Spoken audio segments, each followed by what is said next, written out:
Mauer's Game Corner presents Gen Con Video Bonanza 2014. Made possible by Billionaire Banshee, Guys, Games, and Beer, Dashing Inventor Games, creators of the Simple System role-playing game system, and Zonko, makers of Mobs, the t-shirts that turned life into an RPG. Hey, it's Forrest back with Griggling Games again with Eddie. He's going to be showing us Quartermaster General. And I'm going to get the microphone over there. All right, how's it going? Well, this is Quartermaster General, a game. It's coming out right today at Gen Con, and it's a fast-paced strategic World War II game for 2 to 6 players. In this game, the players are playing on teams, so you're either part of the Axis or the Allies.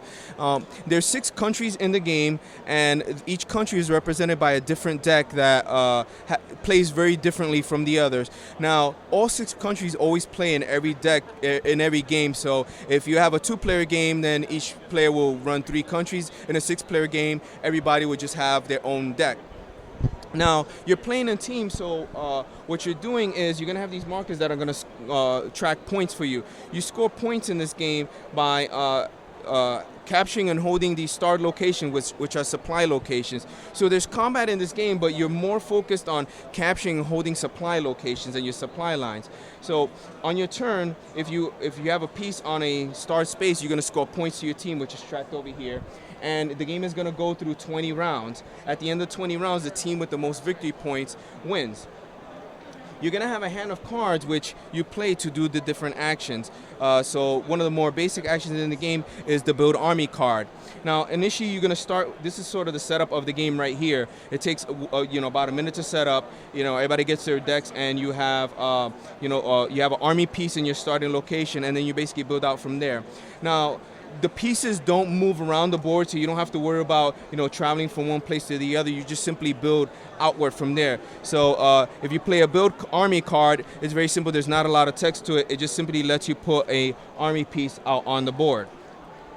The trick to the game, though, is that you have to worry about supply lines. So whenever you build a piece, it has to be adjacent to one of your other pieces, and you have to be able to trace a line of supply back to a starred location. So for instance, let's say Germany starts off here and they want to build outward towards Moscow.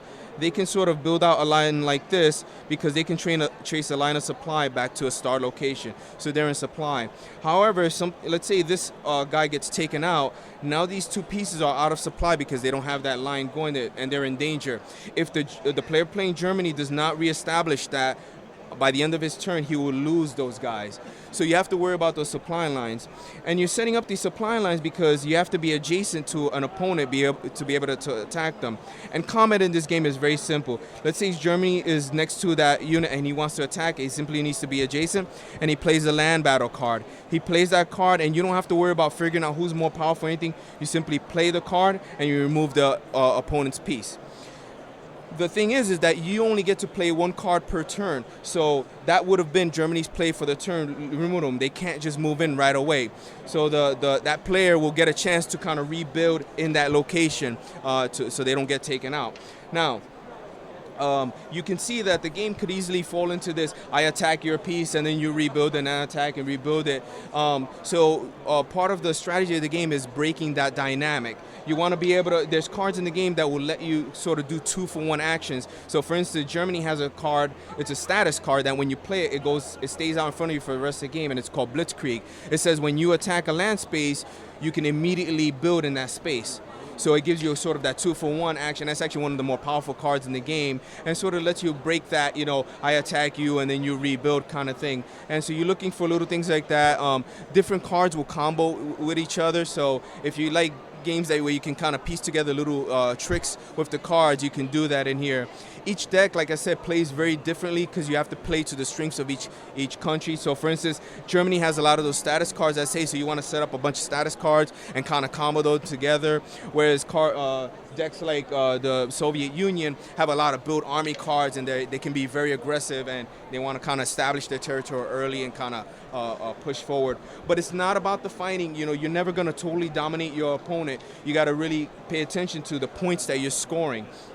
The unit density is actually very light. You're usually only going to have 1 piece per space. So enemies are never in the same space. You never have more of one of your pieces in a space. However, allies can share a space. And all that's going to happen is they're going to share points on their turn. So, for instance, if Italy is here in that space, on Italy's turn, they'll score 2 points for their team. But if they're sharing it with Germany, then each one will score 1 point for their team on their separate turns. But it goes to a team total. There's ways to end the game early. It doesn't always go 20 rounds. If one team can capture 2 of the home capitals of the opposing team, they'll win that way. And also, the players play in a specific order. So Germany always goes first and U.S. always goes last. At the end of the U.S. team's turn, if one team is ahead by 30 points or more, that team will win. So you may get to, turn 16 and still lose. The decks are different sizes. So like the US is a 40-card deck, Italy has a 30-card deck. You have to manage your deck because once your deck runs out, you don't reshuffle, you don't get extra cards. So you want to manage your deck and be able to last those 20 rounds. So if you country like US has a lot of resources, which is what the deck represents. You have a lot of resources to burn, whereas if you're Italy, you got to be a little bit more careful.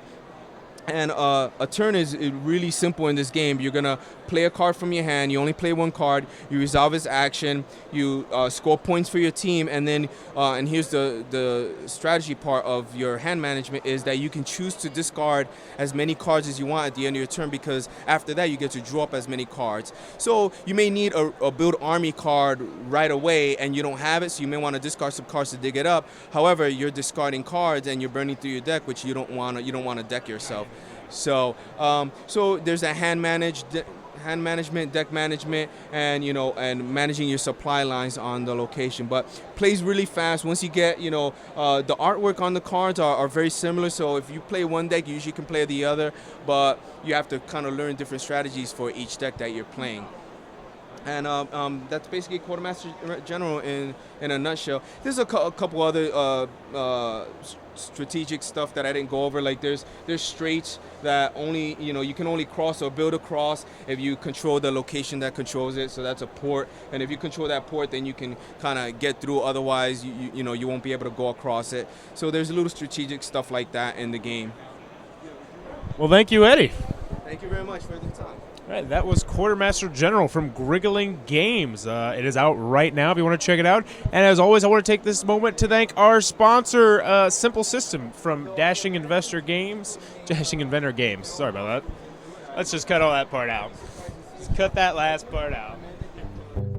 Bauer's Game Corner presents Gen Con Video Bonanza 2014. Made possible by Billionaire Banshee, Guys, Games, and Beer, Dashing Inventor Games, creators of the Simple System role-playing game system, and Zonko, makers of Mobs, the t-shirts that turned life into an RPG.